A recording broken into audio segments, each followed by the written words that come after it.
आपल्या सर्वांचे लाडके नेते आणि माझे मंत्रिमंडळातील सहकारी गिरीश भाऊ महाजनजी, आमदार मंगेश चव्हाणजी, ज्यांचा अतिशय भव्य असा प्रवेश या ठिकाणी होतोय, ते जळगाव जिल्ह्यातले एक राष्ट्रवादी काँग्रेसचे ज्येष्ठ नेते आणि आता भारतीय जनता पक्षाचे ज्येष्ठ नेते श्री संजय गरुडजी,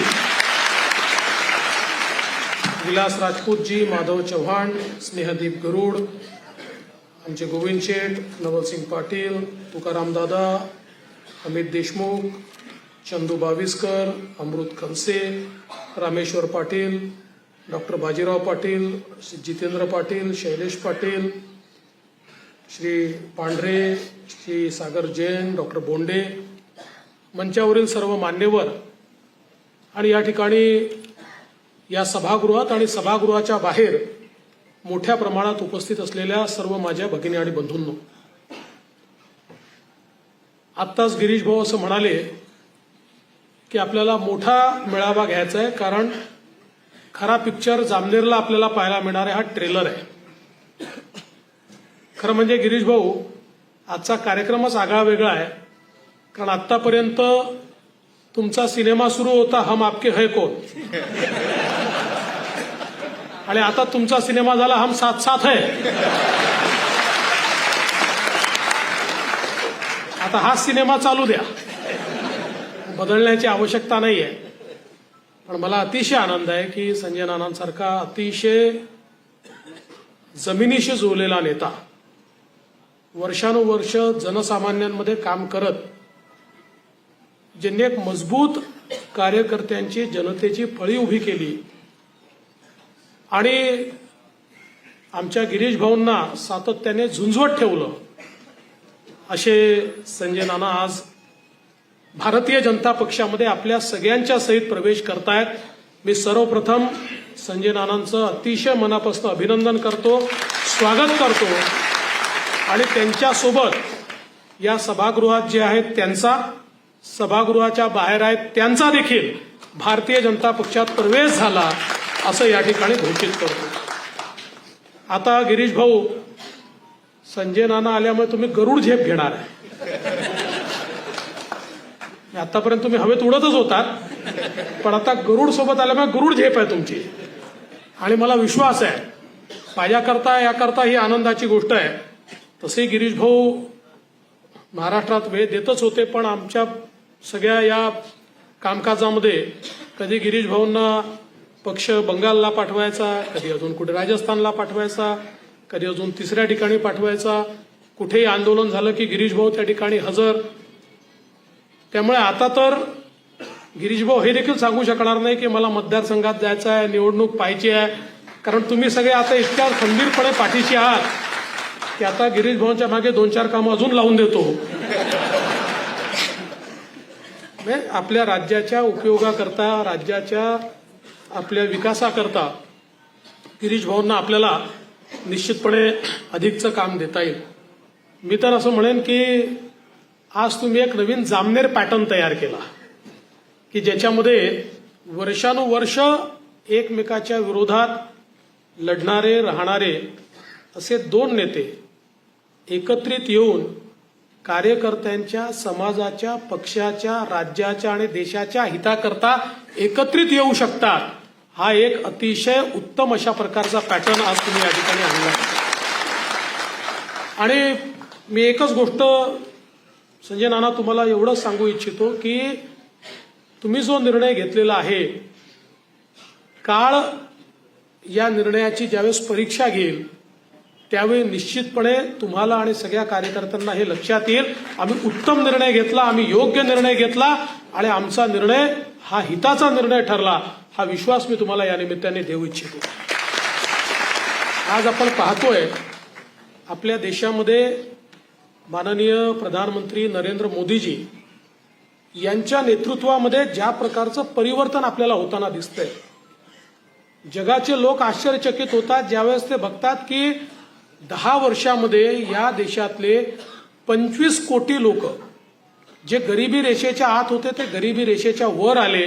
हा रेकॉर्ड जगाच्या कुठल्या देशाला जमला नाही, तो 10 वर्षामध्ये माननीय मोदीजींनी केला. या देशातल्या प्रत्येक व्यक्तीचा विचार, दीन दलित गोर गरीब आदिवासी शेतकरी शेतमजूर महिला अल्पसंख्याक ओबीसी प्रत्येक समूह घटकाचा विचार करणारा नेता म्हणजे मोदीजी. आणि मोदीजींनी सगळ्यात महत्वाचं जर काही केलं असेल तर जनतेच्या योजना जनतेपर्यंत पोहोचतील अशा प्रकारची व्यवस्था उभी केली. योजना अनेक वेळा बनायच्या, पण त्या योजना जायच्या कुठे, त्याचा पैसा जायचा कुठे, त्याच्यात भलं व्हायचं कोणाचं, असे अनेक प्रश्न निर्माण व्हायचे. पण मोदीजींनी या देशात एक अशी व्यवस्था उभी केली की ज्या व्यवस्थेमुळे गरीबातला गरीब माणूस जो आहे त्याच्यापर्यंत योजना पोचते. त्याला घर मिळत असेल, त्याला गॅस मिळत असेल, त्याला रेशन मिळत असेल, आमच्या विद्यार्थ्यांकरता केलेल्या योजना असतील, आमच्या विविध आदिवासी दलित समाजाकरता केलेल्या योजना असतील, आमच्या अल्पसंख्याक समाजाच्या योजना असतील. योजना पहिल्यांदा पोचताय, लोकांना परिवर्तन दिसतंय. आणि सगळ्यात महत्वाचं काय आहे तर देशाचे प्रधानमंत्री एक असं नेतृत्व आहे की जे 24 तास केवळ जनतेचा विचार करतात. ते ज्यावेळेस संबोधित करताना मेरे परिवारजनो म्हणतात, त्यावेळी खऱ्या अर्थानं 140 कोटी जनतेला आपल्या परिवारातला एक वडीलधारा व्यक्ती बोलतोय असं मनापासनं वाटतं. अशा प्रकारचा आदर त्यांच्या मनामध्ये निर्माण होतो. हे काम गेल्या 10 वर्षात माननीय मोदीजींनी करून दाखवलंय. आणि मी तर तुम्हाला सांगतो की तुम्ही इतका योग्य निर्णय घेतलाय, कारण हे जे 5 वर्ष आहे हे तर देशाच्या इतिहासातले सगळ्यात महत्वाचे 5 वर्ष ठरणार आहे. कारण या 5 वर्षामध्ये आपला देश जगातल्या पहिल्या 3 देशांमध्ये येणार आहे. आज आपण 11व्या क्रमांकाची अर्थव्यवस्था होतो, तिथनं 5व्या क्रमांकावर आलो.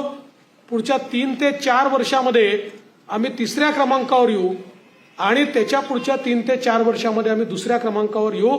इतक्या वेगानं आपला विकास आज या ठिकाणी होतोय.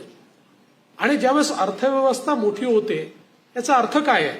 अर्थव्यवस्था मोठी होते तर त्यातनं संधी निर्माण होतात, अर्थव्यवस्थेतनं रोजगार निर्माण होतो, अर्थव्यवस्थेतनं लोककल्याणकारी योजनांकरता सरकारजवळ पैसा तयार होतो, अर्थव्यवस्थेतनं लोकांच्या जीवनामध्ये आमूलाग्र बदल करण्याकरता योजना तयार होतात.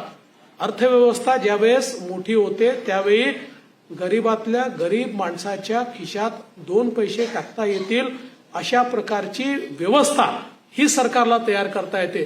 आणि म्हणून आज ज्या वेगानं आपण बदलतोय त्याच्या दुप्पट वेगाने पुढच्या 5 वर्षामध्ये भारताला बदलण्याचं काम हे मोदीजींच्या माध्यमातून होणार आहे. एक नवीन सुरुवात या ठिकाणी झालेली आहे. आणि आपण बघितलं आता प्रभू श्रीरामांचं मंदिर त्या ठिकाणी तयार झालं. आपल्याला आपण असं म्हणतो, गांधीजी पण म्हणायचे की आपल्याला देशात रामराज्य आणायचंय. रामराज्याचा अर्थ काय आहे? रामराज्याचा अर्थ आहे की समाजातल्या शेवटच्या व्यक्तीचं मत हे तेवढंच ऐकलं गेलं पाहिजे जेवढं समाजातल्या पहिल्या व्यक्तीचं मत ऐकलं जातं. शेवटच्या व्यक्तीला तेवढाच अधिकार असला पाहिजे जेवढा पहिल्या व्यक्तीला असला पाहिजे. आणि मला असं वाटतं की अशा प्रकारचं रामराज्य, समतेचं राज्य, ज्याची संकल्पना आपल्या संविधानातनं भारतरत्न डॉक्टर बाबासाहेब आंबेडकरांनी केली, अशा प्रकारचं राज्य आपल्याला आता प्रस्थापित करण्याकरता याच्यापुढे काम करायचं आहे. आणि म्हणून मला विश्वास आहे, आज आपण पाहतोय अनेक अडचणी आपल्या समोर आहेत, शेतकऱ्यांसमोर अडचणी आहेत, आमच्या युवांसमोर अडचणी आहेत, पण हळूहळू या अडचणी दूर होताना दिसत आहेत. हळूहळू त्याच्याकरता वेगवेगळ्या योजना तयार होत आहेत आणि आपल्या भारताला विकसित राष्ट्राकडे नेण्याचं काम हे माननीय मोदीजी करतायत. आपण बघितलं असेल, विशेषतः महिलांकरता तर मोदीजींनी ज्या योजना आणलेल्या आहेत त्या योजना इतक्या पथदर्शी आहेत. कारण जोपर्यंत आमच्या लोकसंख्येचा 50% हिस्सा असलेल्या महिला या मानव संसाधनामध्ये परिवर्तित होणार नाही तोपर्यंत देश वेगाने पुढे जाऊ शकत नाही. आणि म्हणून महिलांकरता अतिशय फोकस पद्धतीनं मोदीजींनी अनेक योजना आणल्या आणि त्यामुळे आज महिला देखील या विकासाच्या सगळ्या वाटचालीमध्ये मोठं योगदान देत आहेत. अशा या सगळ्या राष्ट्र प्रवाहामध्ये या प्रवाहापासून दूर राहणं हे मला असं वाटतं की कुठेतरी आपली जी मेहनत आहे, आपला जो काम करण्याचा हुरूप आहे, याच्यावर हा अन्याय होता. आता भारतीय जनता पक्षात आल्यामुळे या राष्ट्र प्रवाहामध्ये तुम्ही आलात. आणि मी तर नेहमी असं म्हणतो की 2024ची जी निवडणूक आहे, ही निवडणूक भाजपाकरता नाही आहे, ती भारताकरता निवडणूक आहे. कारण भारताचं भाग्य बदलण्याचं जे काम हे माननीय मोदीजींनी सुरू केलं आहे, त्याला अत्याधिक वेग हा या 2024च्या निवडणुकीनंतर येणार आहे. त्यामुळे अशा या अतिशय अमृत कालखंडामध्ये आपण सगळे लोक या मुख्य धारेमध्ये आला आहात. मला हा विश्वास आहे, उद्याच्या काळात जेव्हा भारताचं भविष्य आणि भारताचा इतिहास दोन्ही लिहिलं जाईल, तर भारताचा इतिहास लिहित असताना भारताच्या विकासाच्या व्यवस्थेमध्ये, भारताच्या विकास रथाच्या वाटचालीमध्ये कोण कोण सहभागी होतं, अशा प्रकारे जेव्हा लिहिलं जाईल तेव्हा आपल्याला देखील सांगता येईल की हो, आम्ही मोदीजींसोबत होतो, आम्ही त्यांच्याकरता काम केलं होतं, आम्ही त्यांच्या पाठीशी उभं होतो. त्यामुळे भारताच्या वाटचालीमध्ये खारीचा वाटा आमचा देखील आहे, हे आपल्याला अभिमानाने सांगता येईल. आणि म्हणून मी पुन्हा एकदा आपल्याला आश्वस्त करू इच्छितो की अतिशय योग्य निर्णय आपण घेतलाय. गिरीश भाऊ असतील, आम्ही सगळे आपल्या पाठीशी आहोत. आपलं हे जे काही नवीन घर आहे, या नवीन घरामध्ये आपल्यावर कुठलाही अन्याय आम्ही होऊ देणार नाही. प्रत्येकाच्या आशा आकांक्षा अपेक्षा ज्या आहेत त्याला योग्य स्थान कसं मिळेल याचा आपण प्रयत्न करू. नवे जुने सगळे एकत्रितपणे योग्य प्रकारे या ठिकाणी नांदू आणि एक मजबूत अशा प्रकारचा महाराष्ट्र, एक मजबूत आपला भारत तयार करण्याकरता एकजुटीनं आपण सगळे प्रयत्न करू, हा विश्वास मी व्यक्त करतो. पुन्हा एकदा संजय नाना आपलं आणि सगळ्या कार्यकर्त्यांचं मनापासून अभिनंदन करतो. आणि गिरीश भाऊंसारखा एक नेता जो खऱ्या अर्थानं कुठल्याही संकटामध्ये पुढे जाऊन स्वतःची पर्वा न करता त्या ठिकाणी राज्याच्या हिताकरता काम करतो, अशा नेत्याला तुम्ही आता एवढं पाठबळ दिलाय. त्यामुळे निश्चितपणे त्यांचा अधिक उपयोग आम्ही करून घेऊ, हा विश्वास तुम्हाला देऊन मला या कार्यक्रमामध्ये तुमच्या सगळ्यांना भेटता आलं, मला याकरता निमंत्रित केलं, त्याबद्दल गिरीश भाऊ तुमचे मी आभार मानतो. आणि आजच सांगून देतो की तुम्ही जो मोठा कार्यक्रम करणार आहे त्याला देखील मी येणारच आहे, हे आजच मी घोषित करतो आणि माझं बोलणं संपवतो. जय हिंद, जय महाराष्ट्र. लोकशाही मराठी ऐका, पहा, जागरूक रहा.